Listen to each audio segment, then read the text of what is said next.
오늘 제목이 증인의 삶입니다. 우리 좌우 옆 사람 함께 한번 바라보시면서 이렇게 고백했으면 좋겠습니다. 증인의 삶을 살도록 하시다. 네, 증인의 삶을 삽시다. 네.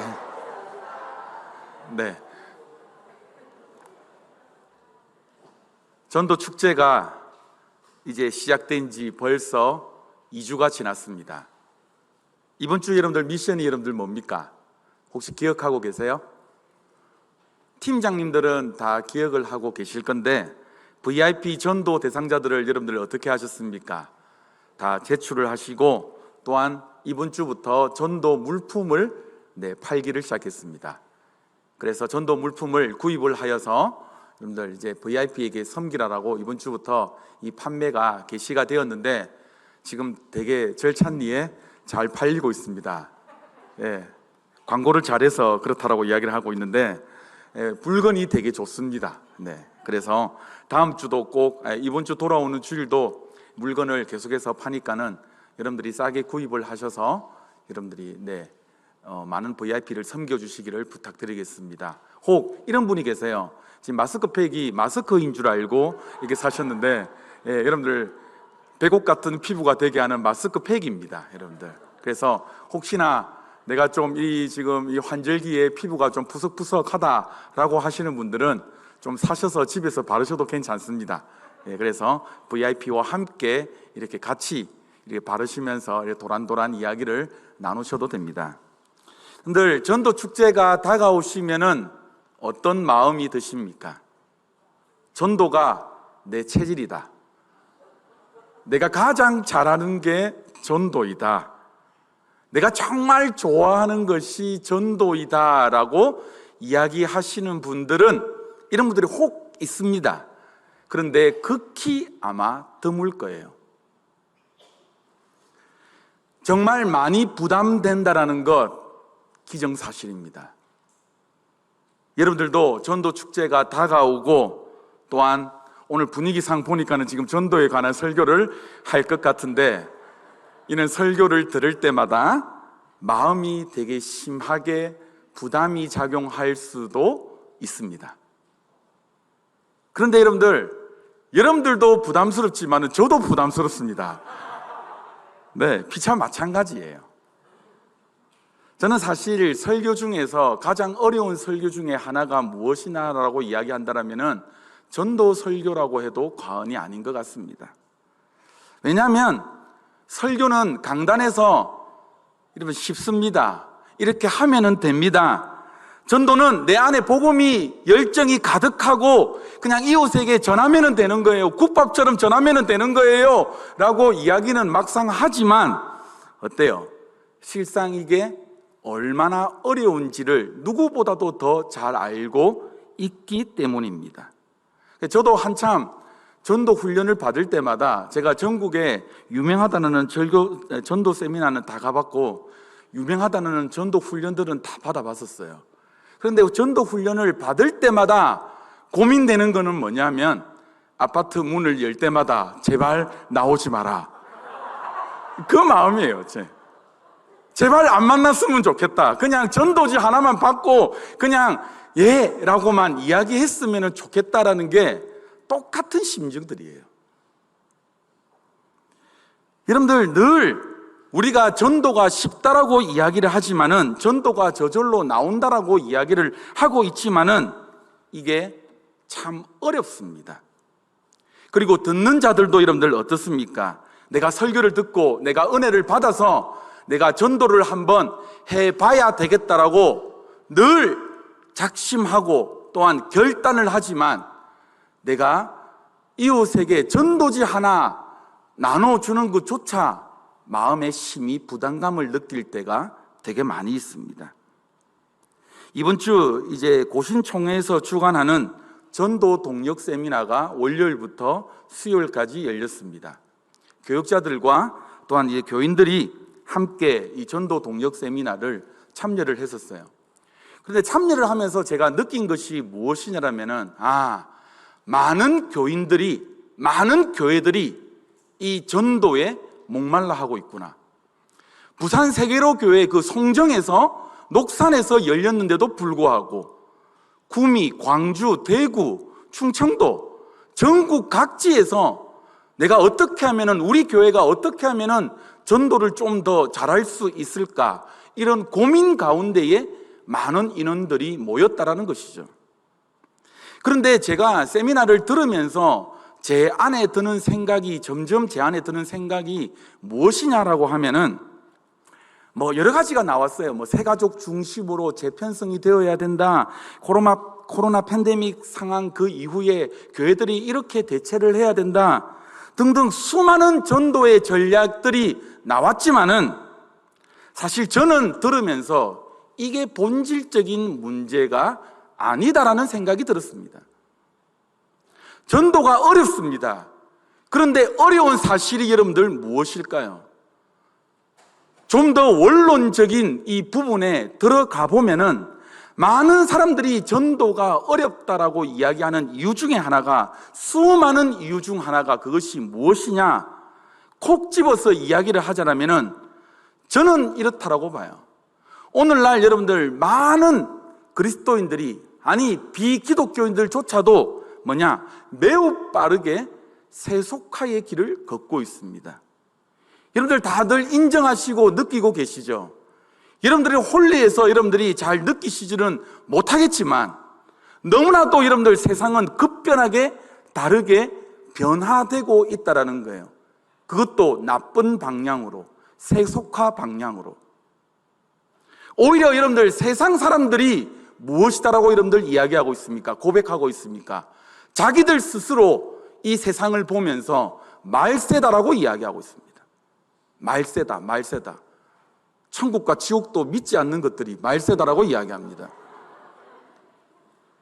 그런데 저는요, 이 세속화 이 시점에서, 이렇게 빠르게 세속화로 진행되는 이 시점에서 저는 오히려 역설적으로 그 어떤 다른 시대보다도 이 시대가 복음이 필요한 시대인 것 같아요. 아니, 복음이 필요할 뿐만 아니라 올바른 복음이 더욱 필요한 시기라고 저는 절실히 느낍니다. 그런데 여러분들, 너무 이상한 게 여러분들 무엇인 줄 압니까? 설교 강단의 이 복음의 메시지를 통해서 성도들이 말씀으로 이 세속화를 타파를 해야 되고, 또한 이것을 말씀으로 이겨내야 될 터인데, 아이러니한 것은 무엇인 줄 아세요? 정말 진정한 복음을 듣기가 어려운 시대라는 것이죠. 우리는 수많은 매체들을 통해서, 유튜브를 통해서 수많은 메시지와 말씀들이 쏟아져 있지만은 진짜의 복음의 메시지를 듣기 어려운 시대입니다. 그 이유가 무엇일까요? 참 조심스러운 부분이지만 한국 교회가 너무나도 타락했다라고 봅니다. 한국이 복음이 들어온 이후에 계속해서 추구한 방향성이 무엇이냐라면은 성장 위주였어요. 이 성장 위주의 방향성을 늘 제시하다가 보니까는 교회가 어떻게 합니까? 양적으로 불어난 것이 부흥이라고 여겨졌습니다.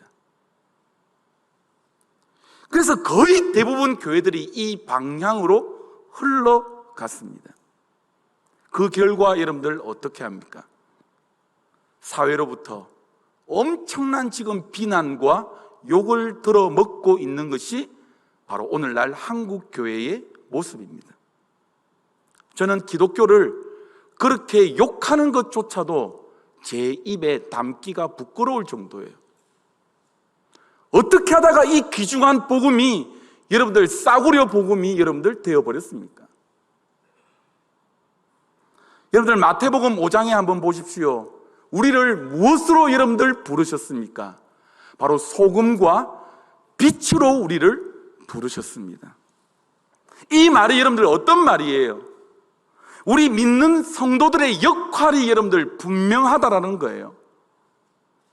소금은 소금의 맛을 내어야 하는 것이고, 빛은 발 아래에 두는 것이 아니라 높은 곳에 두어야 하듯이 빛을 많은 사람들에게 비추어서 어두운 곳을 밝혀야 한다는 것이죠.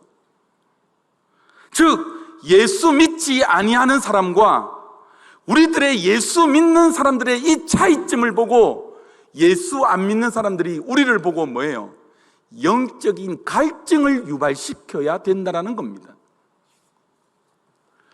너희는 세상의 소금이다, 너희는 세상의 빛이다 라고 이야기하는 것은 우리가 이 세상에 미치는 이 영향력들이 존재와 본질로서 나타내는 것입니다. 땅끝까지 이르러 내 증인이 되라, 모든 족속으로 제자를 삼으라. 여러분들, 이런 것들은요 신앙의 첫 번째 일들이 아닙니다. 모두 다 결과인 내용들이에요. 이 부분에 관해서는 제가 시간 있으면 다음에 설명을 해드리고요. 우리가 명심해야 되는 것이 무엇이다라면요, 우리가 무엇이다라는 것입니까? 빛이고 소금이다라는 거예요. 존재라는 거예요. 우리가 있는 그 자리에서 우리가 그 소금의 노릇을 거절할 수가 없고, 우리가 있는 그 자리에서 빛을 발휘하지 못하는 그 핑계를 대지를 못하고, 빛을 감추거나 빛을 숨길 수가 없는 존재들이라는 것입니다. 그래서 여러분, 빛은 빛일 수밖에 없어요. 소금은 소금일 수밖에 없다라는 것입니다. 그래서 우리가 있는 그곳에서, 우리가 당연히 생활하는 그곳에서 우리는 당연히 어때야 됩니까? 신자로서의 마땅한 생활을 우리가 해야 된다는 것이죠. 하나님을 따라 의와 진리와 거룩함으로 지원받은 우리의 이 영혼들, 거기에 우리의 정체성이 있는 것입니다. 거기에 우리의 영향력들이 있는 겁니다. 그것들이 당연하게 있다라고 이야기하는 것이 바로 소금과 빛의 말씀인 것입니다. 오늘날 한국을 바라보면은 총체적인 위기에 있다라고 해도 여러분들 과언이 아니에요. 대통령이 바뀌었다? 백날 여러분들 바뀌어 보십시오. 경제적이고 사회적인 것을 지금 떠나서요, 지금 도덕적으로 붕괴될 일만 남았습니다. 우리가 살고 있는 이 시대, 어떠한 시대입니다. 포스트 모더니즘 사상 아닙니까, 여러분들? 이 시대의 가장 큰 특징이 무엇이냐라면은 모든 가치를 상대화 시켜버립니다. 현대인들은 더 이상 절대적인 진리는 없다라고 주장을 합니다. 이런 시대의 징후가 더욱더 가속화됩니다. 그래서 우리가 복음을 전하는 게 어려운 게 무엇이냐? 우리가 절대적인 이 진리를 제시할 때에 불신자들의 여러분들 반응이 어떻습니까? 아니다라고 이야기합니다. 그 절대적인 진리가 아니다라는 것이죠. 그레암 존스톤은 이렇게 이야기를 하고 있습니다. 오늘날 우리의 주일 설교의 귀를 기울이는 청중들조차도 많은 설교자들이 상상하는 그 이상으로 포스트 모더나가 되어 있음을 알아야 된다라고 이야기합니다. 여러분들은 어느 위치에 서 있습니까? 저와 여러분들이 안전하다라고 그렇게 과연 이야기를 할 수 있을까요? 예를 한 가지 들어보겠습니다. 동성애에 관한 문제. 요즘 많은 사람들이 우리들은 죄라고 여기지만은 많은 다른 사람들이 죄라고 여기지를 아니합니다. 물론 여러분들, 동성애 하는 사람들은 미워해서는 안 돼요. 죄는 미워하되. 그러나 여러분들, 동성애 자체는 여러분들 무엇입니까? 죄악입니다. 그러나 이러한 경계선들이 서서히 매체를 통해서 여러분들 어떻게 우리에게 피부로 와 닿습니까? 무너지기 시작합니다. 뭐라고 무너집니까, 여러분들? 소수의 인권이라는 이유로요. 무너지기 시작합니다. 이 모든 작업이요, 하루아침에 급변하게 여러분들 이루어지는 것 절대로 아니에요. 가랑비에 옷 젖듯이 문화를 통해, 드라마를 통해, 영화를 통해 점점 우리 속에 침투하며 파고듭니다. 더 들어볼까요? 동거. 더 이상 여러분들 청년들에게는 혼전순결, 고리타분한 문제입니다. 제사 문제, 같이 드릴 수 있다라고 또한 생각합니다. 그러니까 이러한 사상으로 물든 이 세대에 복음을 전한다? 너무 어려운 시대인 것이죠. 여러분, 이 어려운 세대 가운데에 여러분들은 과연 어느 위치에 서 계십니까? 타이타닉호 여러분들 잘 알고 계실 거예요. 여러분들 다들 영화 보셨죠? 이 영화가 끝난 뒤에 모든 커플들이 여러분들 어떻게 하고 있습니까? 배만 타면은 앞에서 일하고 있어요. 이렇게. 이 영화가 참 사람들을 다 배려놓습니다. 전부 다. 그런데 이 타이타닉호가 언제 상영이 되었냐라면은 저는 정확하게 기억해요. 제가 대학생 때 이 타이타닉호가 그거가 됐거든요. 그런데 그때에 뭐가 있었냐라면은 한국의 흑역사 IMF가 터졌습니다. 그래서 온 국민들이 여러분들 뭐를 했냐라면은 금 모으기 운동을 했었습니다. 어르신들은 기억나죠? 결혼 반지, 목걸이. 참 우리나라는요 대단한 민족인 것 같아요. 그래서 이 외환 위기를 벗어나자. 그런데 난데없이 타이타닉호가 등장합니다. 영화가. 그래서 학교마다 대자보가 붙었는데 어떻게 붙었는 줄 아십니까, 여러분들? 이 영화를 보면 우리가 금을 모았던 이 금들이 다 외화로 반출된다. 그래서 학교마다 영화 보지 않기 운동이 펼쳐졌어요. 저는 너무 보고 싶어서 봤습니다.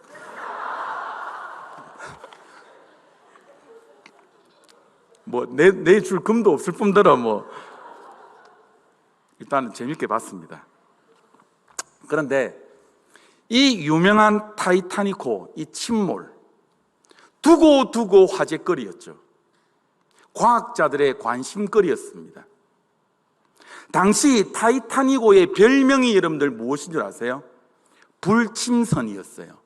절대로 이것은 침몰하지 않는다. 이 배는 혹시 좌초되거나 혹시 이 배가 파손된다라고 할지라도 그 파손된 곳과 연결된 선실만 막아버린다라고 한다라면은 물이 전체에 차는 일이 없도록 설계가 되어 있었기 때문에 비가를 만나거나 어디에 부딪히더라도 그 곳만 그 선실만 잠그면 되기 때문에 절대 이 배는 침몰하지 않는다라는 별명을 가졌었어요. 그리고 만약에 이 배가 침몰한다라고 할지라도 적어도 반나절은 걸리도록 설계가 되어 있기 때문에 다른 배가 와서 승객을 구조하는 데에 충분한 시간이 있을 것이다 라고 생각을 하며 이 배를 설계하면서 만들었습니다. 그런데 타이타닉호가 실제로 사고 나자 여러분들 어떻게 되어버렸습니까? 기대와는 다르게 너무나도 빨리 침몰을 했던 것이죠. 처음에는 그 이유를 몰랐어요. 왜 이렇게 배가 빨리 무너져 내려버렸을까? 왜 빨리 침몰이 되었을까? 그런데 과학자들이 계속 연구를 하고 연구를 거듭해서 이 연구 결과가 1992년도에 나타나게 시작됩니다. 그 연구 결과가 무엇이냐라고 하면은 타이타닉호가 침몰될 때에 대서양의 수온이 1도씨였대요. 차가운 얼음물이었다고 합니다. 그런데 철로 만든 그 배가 낮은 온도에서 비스킷처럼 그 철이 부서져 버렸다는 거예요. 배를 만드는 조선술이 그때 당시 합금술보다 더 너무나도 앞서서 이런 비극이 생겨났던 것입니다. 차가운 온도에는 그 차가운 온도를 견딜 수 있는 그 탄성을 가진 철이 먼저 더 개발이 되었어야 되는데, 그것보다 뭐요? 배를 건조시키는 그 배 기술이 먼저 발전했기 때문에 이런 비극이 일어났던 것이죠. 그래서 어떤 물체에 부딪혔을 때에 그 부위만 구멍이 나고 작게 찢어져야 되는데, 이 타이타닉호는 빙하에 부딪히는데 그 배가 어떻게 되어버렸습니까? 마치 비스켓 조각처럼 산산조각으로 찢겨져 나가버렸다는 것입니다. 여러분, 오늘날 한국 교회가 이 타이타닉호를 만들고 있는 것 같아요. 우리의 본질과 우리의 존재와 우리의 신앙됨을 제대로 채우지를 못하고 전도한다고 뛰어다니는 바람에 교회에 많은 사람들을 그냥 데려오면은 부흥했다라고 생각하는 바람에 본데 없는 신자를 양산해 버렸습니다. 소금과 빛의 사명을 감당하는 그런 신자들이 아니라 맛을 잃은 소금, 빛을 잃은 그 등대로서의 역할을 할 수밖에 없는 그런 본데 없는 신자를 만들어 버렸더라고요. 여러분들 이뿐만입니까? 목회자들은 어떨까요? 제가 목사로서 참 부끄러운 이야기지만 공장에 물건 찍어내듯이 목사들을 찍어내버립니다. 이게 무슨 여러분들 사업입니까? 여러분들 신학교들이 난립하기 시작하고 목사들을 찍어내기 시작합니다. 여러분, 한참 여러분들 한국에서 기독교가 성장했을 때에 한국 총 인구 중에서 기독교의 비율이 여러분들 얼마라고 했습니까? 20에서 25%까지 이야기가 나왔습니다.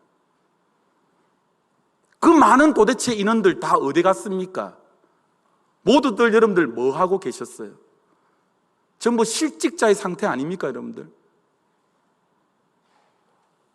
회사에서 신우회 만들고 거리에 나가서 전도하고 있고 기도원 가서 철야 기도를 했지만은 그냥 이것으로 때우기에 급급했다라는 것이죠. 소금과 빛의 노력을 전혀 하지를 않았다라는 것입니다. 따라서 여러분들, 우리가 정말로 신앙생활하면서 가장 중요하게 생각해야 되는 문제가 무엇이냐라고 하면은 바로 이 신자된 특권, 바로 된 신자의 책임, 이 인식을 놓치지 않는 것이 가장 중요해요. 여러분, 신앙을 제발 때우려고 하시지를 말기를 바랍니다. 내가 예배에 몇 번 참석했다, 이게 중요한 게 아니에요. 물론 많이 오면 좋죠. 그런데 한국 교회가 너무 아이러니한 게 뭔지 압니까? 외국 교회에 비해서 예배가 너무 많습니다. 새벽기도, 구역예배, 수요일 예배, 금요 철야 예배, 무슨 예배 많아, 좋아요. 그런데 예배를 얼마나 많이 드렸느냐가 중요한 것이 아니라, 내가 한 번을 예배를 드린다라고 할지라도 내가 그 하나님의 말씀에 얼마나 내가 순종을 하고 있느냐. 그런데 이게 관건 아닙니까, 여러분들? 우리 한국 교회는요, 기가 이만큼 높아졌어요. 좋은 목사님 설교 들으면은 자기가 마치 좋은 목사님이 된 것 마냥 비판하고 앉아 있습니다. 내가 그 말씀에 순종하기는커녕. 여러분, 뭐가 제일 중요하더라고요? 자기 인식입니다. 내가 어떤 존재인지, 내가 하나님께로부터 내가 어떤 존재인지, 내가 어떻게 부름을 받았는지 자기의 인식이 가장 중요하더라고요. 이게 먼저 선행이 되어야지 우리 안에 무엇입니까, 여러분들? 자연스럽게 전도가 나올 수 있는 거예요. 서론이 좀 길었는데요, 다시 본문으로 제가 돌아와서 말씀을 드리겠습니다. 성경을 읽어 나가다가 보면은 수많은 인물들을 우리가 만나게 됩니다. 그런데 참 재미나는 게 무엇이냐라면 이거예요. 하나님께서 그들을 부르시고 지명하여 불러주실 때에 네, 제가 그렇게 하겠습니다, 제가 하나님의 말씀에 순종하겠습니다라고 나아간 인물은 별로 없는 것 같아요. 전부 보면은 뭡니까? 안 됩니다, 못 하겠습니다. 딱 우리의 모습과 너무 비슷합니다. 저는 말도 못 하는데요, 저는 두렵습니다, 저는 원래 소심한 체질인데요. 대표적인 전형적인 인물이 여러분들 누구입니까? 여러분들 모세 아닙니까? 나는 말도 못 합니다, 아무것도 못 합니다. 그런데 오늘 저와 여러분들이 함께 읽은 에스겔도 그런 사람 중에 한 명이었어요. 그는 아직 젊은 청년이었습니다. 그런데 그는 또한 바벨론으로 잡혀와 포로 생활하는 사람들 중에 한 명이었어요. 그런데 어느 날 갑자기 하나님께서 에스겔을 부르십니다. 환상 중에 만나셨죠. 그리고 하나님께서 주시는 이 말씀을 전하라고 명령을 주셨습니다. 에스겔서 말씀에는 그가 하나님의 이 명령들을 거부하는 내용들이 기록되어 있지는 않아요. 그런데 하나님께서 그의 다루시는 내용들을, 과정들을 찬찬히 우리가 한번 읽어보고 살펴보면은 느낌적으로 여러분들 어떻게 해요? 이 에스겔이 얼마나 주저하고 있었는가, 얼마나 두려워하고 있었는가를 우리가 짐작할 수가 있습니다. 그게 뭐냐면은 2장 후반부 내용부터 이렇게 읽어보시면은 그 내용이 나와 있습니다. 집에 가서 읽어보시길 바랍니다. 지금은 시간이 없기 때문에. 2장 후반부 내용을 보면은 계속해서 에스겔을 향하여 뭐라고 합니까? 하나님께서 두려워하지 마라, 두려워하지 마라. 왜 그렇게 두려워하지 말라고 하세요? 두려워하고 있으니까 두려워하지 말라고 하는 거잖아요. 천천히 한번 읽어보세요. 아시겠죠? 우리들도 마찬가지예요. 아무도 여러분들 전도를 여러분들 놀러 가듯이 여러분들 쉽게 생각하는 사람 없습니다.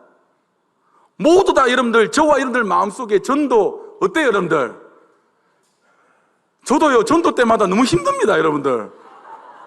자꾸 이거 급족 같은 내용, 자꾸 새 아이디어를 짜려고 하니까는 밤마다 잠이 안 와요, 저도. 이번에는 또 어떤 이 새 아이디어로 또 막 이렇게 할까, 막 이렇게. 저도 사실은 막 자다가도 벌떡벌떡 일어나서 제가요, 막 드라마 제목은 다 찾아보고 있습니다, 제가 지금. 저도 힘들어요, 여러분들. 마음 한구석에는 피하고 싶으면은 피하고 싶다, 이런 마음이 여러분들 듭니다. 또 어떤 면에서는 어떻게 해요? 내 체면을 생각해서라도 입을 열기가 이거 부끄러운데 이거 어떻게 하지? 이런 분들 많을 거예요. 구약시대에 하나님께서 명령하시는데 안 간다라고 하는 사람이나, 우리가 지금 함께하는 교회 전도 축제 하는데 나는 모르겠다 하는 사람이나 똑같아요. 지금 별반 다를 게 하나도 없습니다, 지금. 자, 그런데 오늘 말씀을 보니까는요, 이렇게 주저하고 이렇게 두려워하는 에스겔에게 하나님께서 어떻게 하시느냐? 철저하게 준비시키고 있는 것이 나와 있습니다. 무엇을 여러분들 준비시키고 있을까요? 그게 바로 무엇이냐? 에스겔이 무엇을 가지고 또한 누구에게 어떻게 전할 건가를 하나님께서 철저하게 훈련시키는 것을 오늘 말씀을 통해서 우리는 확인할 수 있다는 것이죠.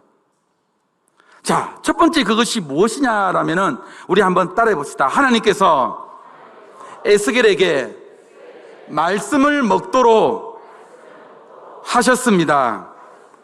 자, 1절 말씀 한번 읽어봅시다. 1절 말씀입니다. 시작. 또 그가 내게 이르시되 인자야, 너는 발견한 것을 먹으라. 너는 이 두루마기를 먹고 가서 이스라엘 족속에게 말하라 하시기로. 2절까지요. 내가 입을 벌리니 그가 두루마기를 내게 먹이시며. 환상 중에 하나님께서 그에게 나타나시면서 두루마기를 딱 내주시면서 어떻게 해요? 먹으라라고 명령하고 계시는 것이죠. 당시 여러분들 유대나 이 바벨론에서는요, 짐승으로 만든 이 두루마기를 이 종이로 사용을 했습니다. 그때는 이 종이가 없었던 시절이겠죠. 그래서 이 가죽을 네모 반듯하게 잘라가지고 그것을 말려서 이것을 기워가지고 길게는 9m까지 사용을 했었습니다.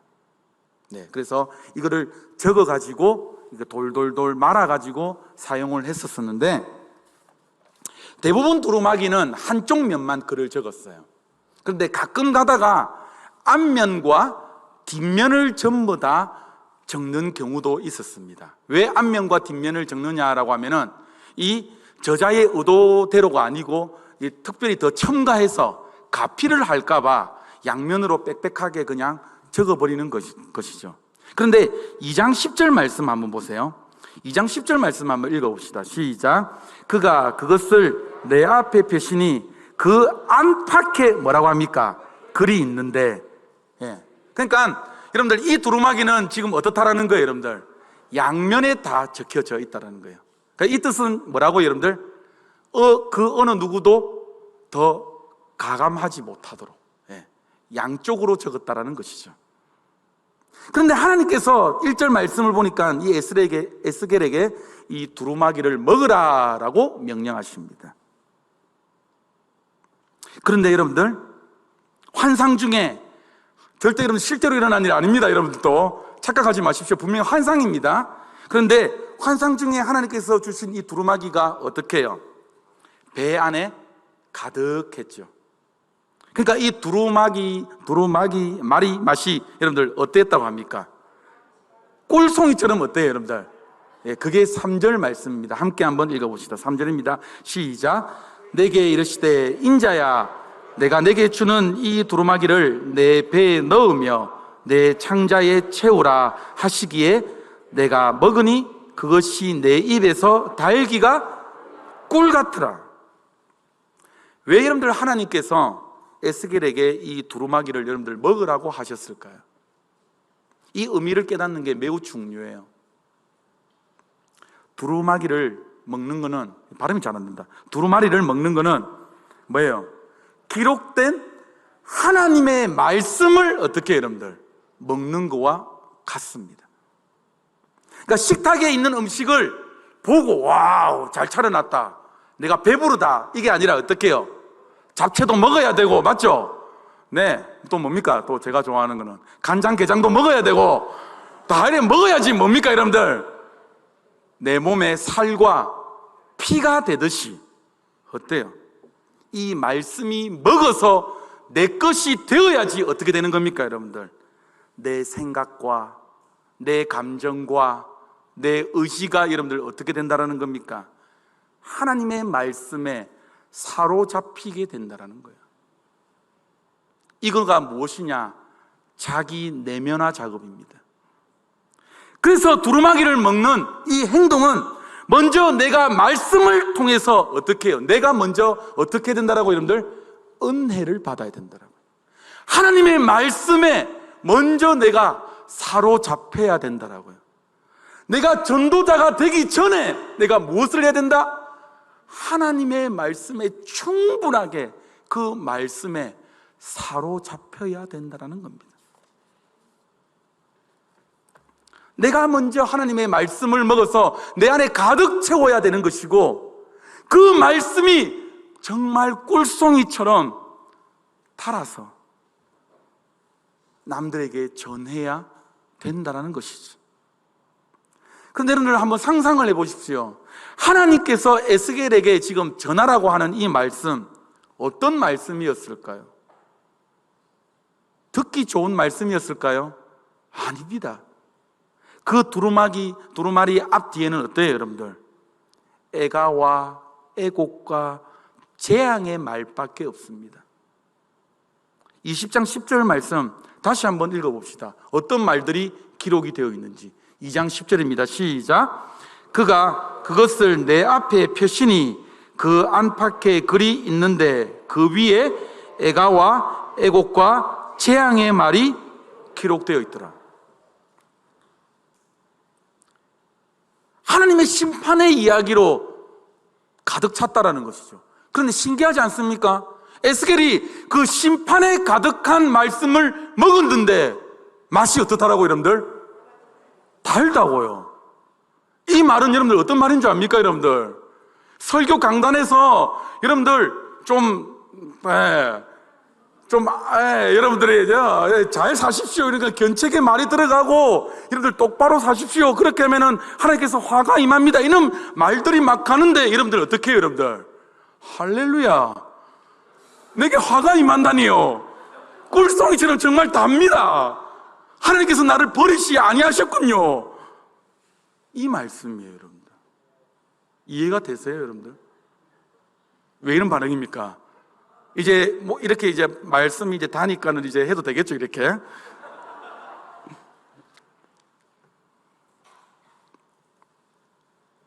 하나님의 인자와 하나님의 긍휼을 사모하는 자에게는 어떻게 해요? 그 심판의 말씀, 저주의 말씀이 어떻게 된다라는 겁니까, 여러분들? 꿀송이처럼 단 은혜의 말씀으로 변화가 된다라는 거예요. 아멘이죠. 이게 바로 무엇이냐?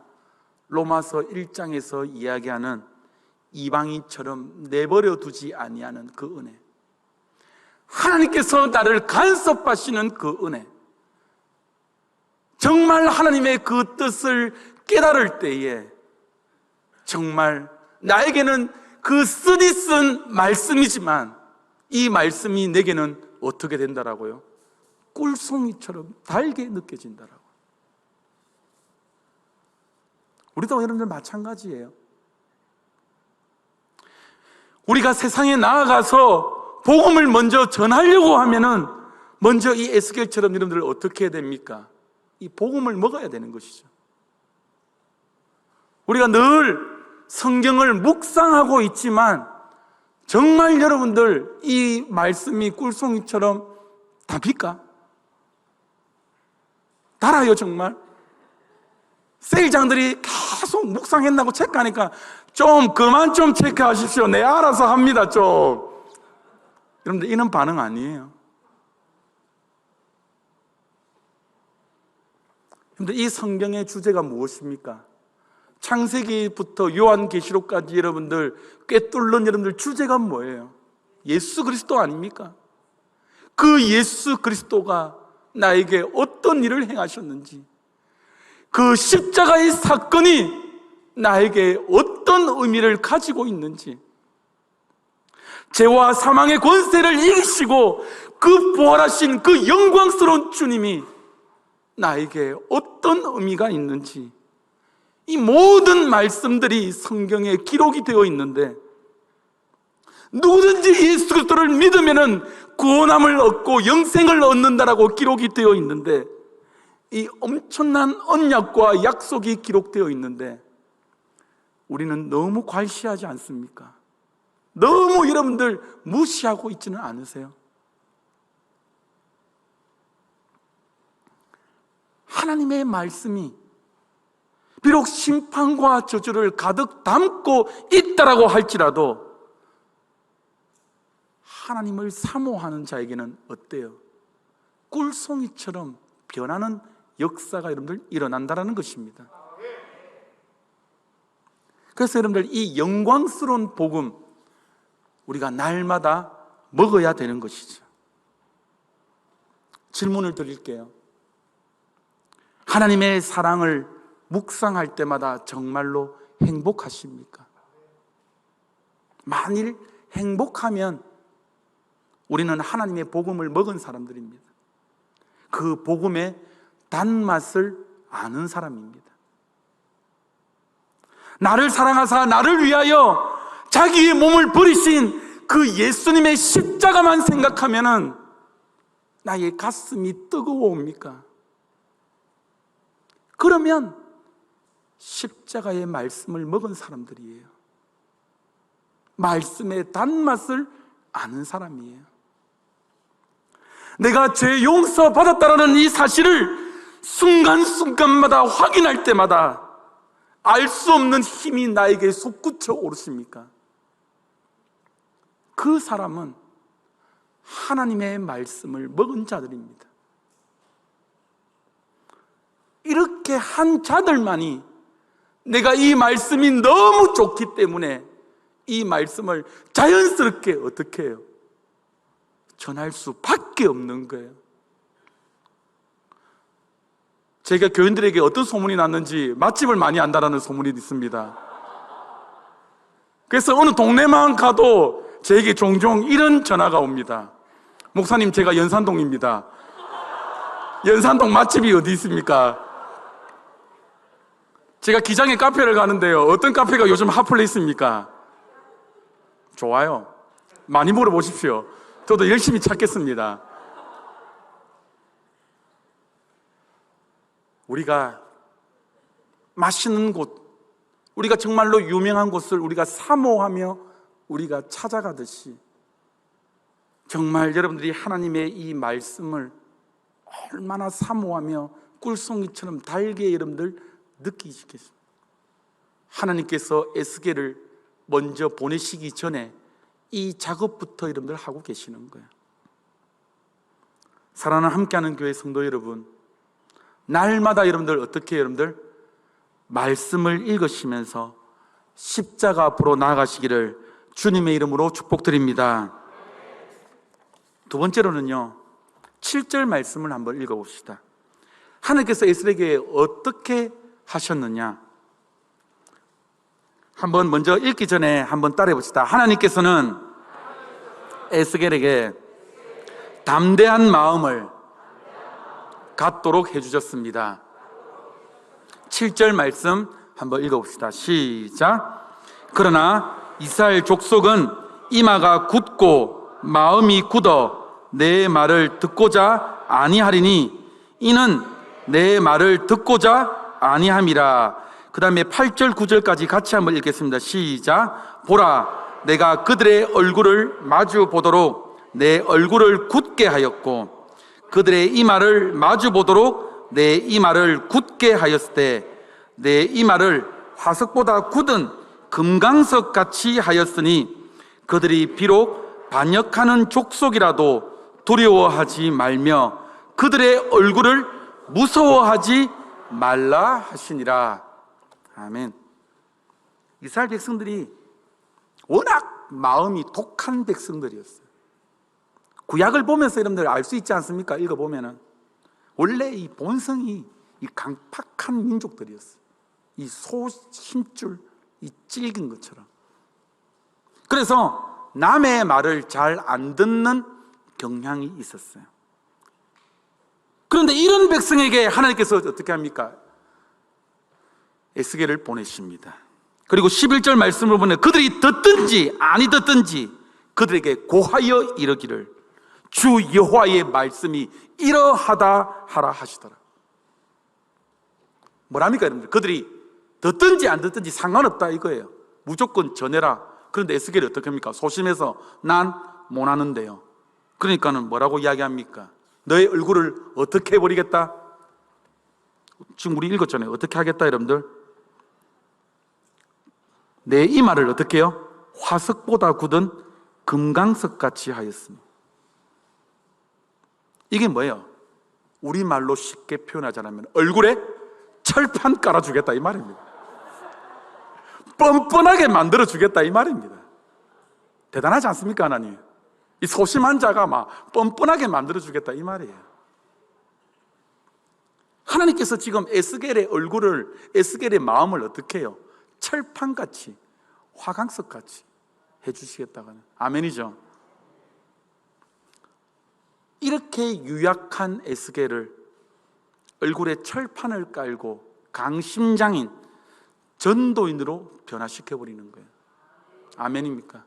우리가 지금 사도행전을 여러분들 묵상하고 있지 않습니까? 그렇게 핍박하던 사울이 한순간에 성령을 만나고 나니까는 어떻게 되어버립니까 여러분들? 전도자로 바뀌어버리지 않습니까?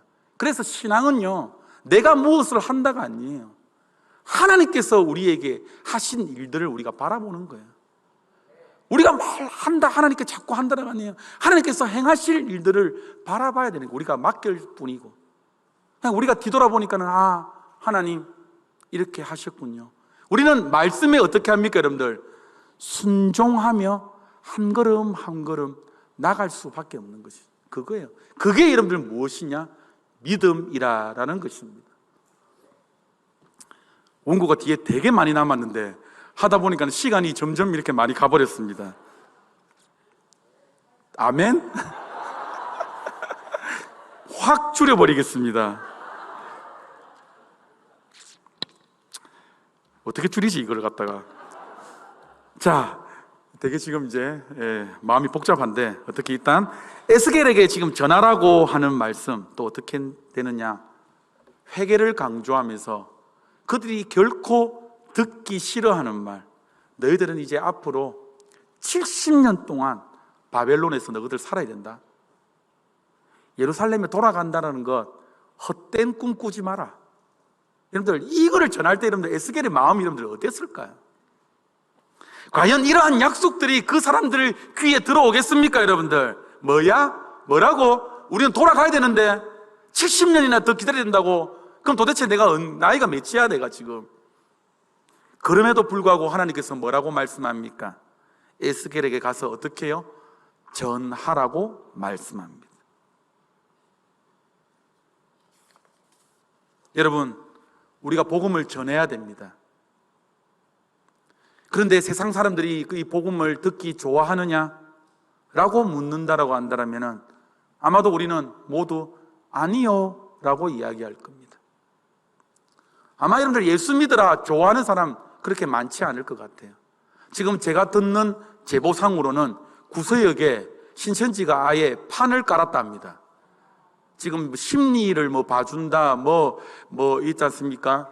적성 검사부터 시작해가지고 아예 철판 깔고 지금 있대요. 제가 한번 가보려고요, 지금. 제 적성이 무엇인지 한번 물어보려고요. 저는 적성이 뭐로 나오는 것 같습니까? 물어볼래요.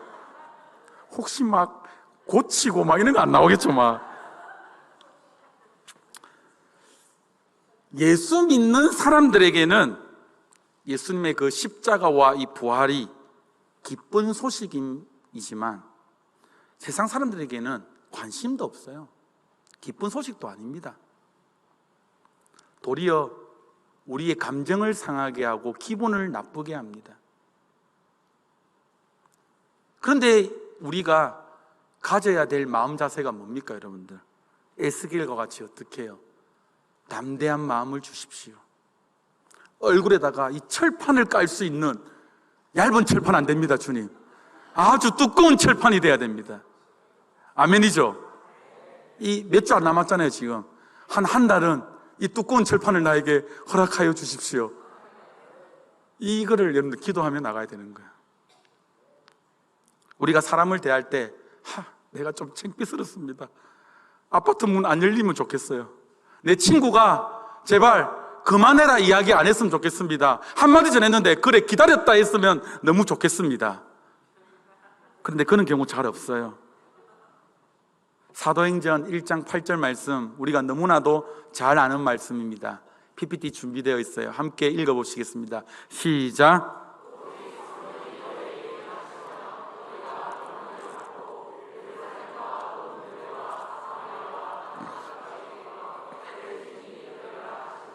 아멘.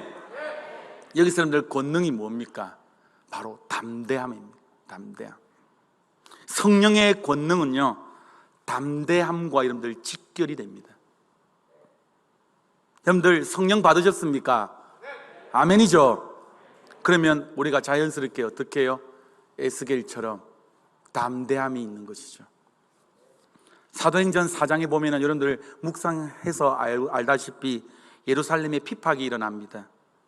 감옥에 끌려가기도 하고 재산을 몰수당하기도 하고 가족이 뿔 부러지는 아수라장이 되어버립니다.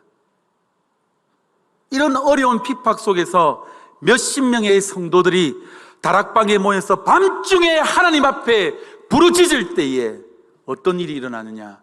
4장 29절 말씀입니다.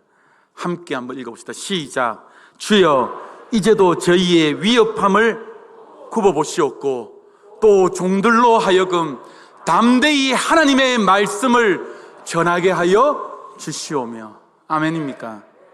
너무 놀라운 기도 아니에요? 하나님, 이 핍박이 빨리 물러가게 하여 주십시오. 이 고난이 빨리 물러가게 하여 주십시오. 이 기도가 아니라, 하나님이여, 내가 지금 핍박이 폭풍처럼 몰려옵니다만 이런 가운데서도 우리들이 서로 담대하게 복음을 증거할 수 있는 그 믿음을 우리에게 허락하여 주시옵소서. 이 기도하고 있다는 거예요. 너무 놀라운 사람들 아닙니까? 그런데 기도를 다 끝내자 말자 모인 곳의 무리가 진동하더니 다시 한번 성령이 충만해져 버립니다.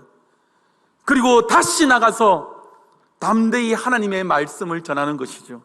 그것이 바로 4장 31절 말씀이에요. 한번 읽어봅시다. 시작. 빌기를 다하매 모인 곳이 진동하더니 무리가 다 성령 충만하여 담대히 하나님의 말씀을 전하니라. 핍박의 폭풍이 여전히 매섭게 몰아칩니다. 그런데 그들이 어떻게 합니까? 거리로 나아가서 담대하게 예수 그리스도의 복음을 증거합니다. 이게 여러분들 뭡니까? 성령의 능력이라는 거예요. 성령의 주시는 바로 권능이라는 것입니다.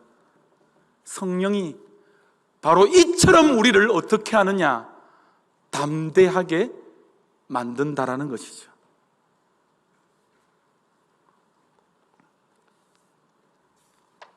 말씀을 맺습니다. 함께하는 교회 성도 여러분,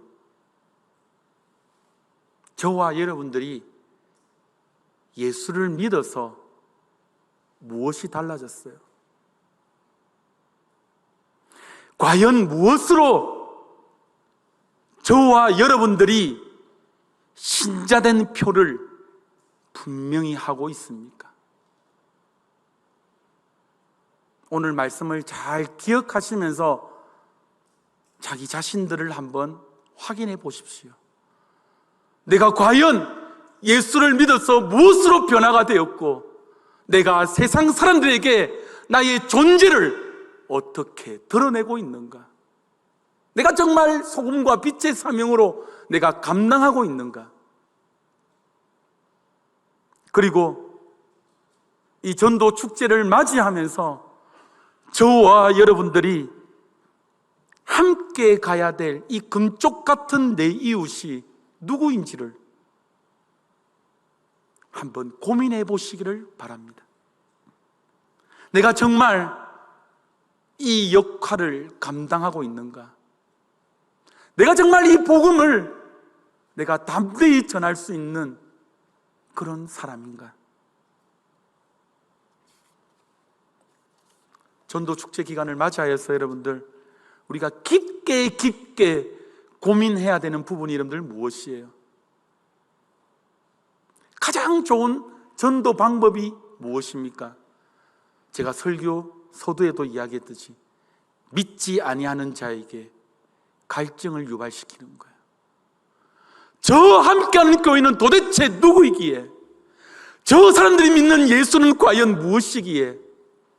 저 고통과 어려움과 환난 가운데서도 감사할 수밖에 없는가? 저 사람들은 과연 우리와 뭐가 다르다? 이게 여러분들 자연스럽게 나와야 돼요. 네 교인이었나?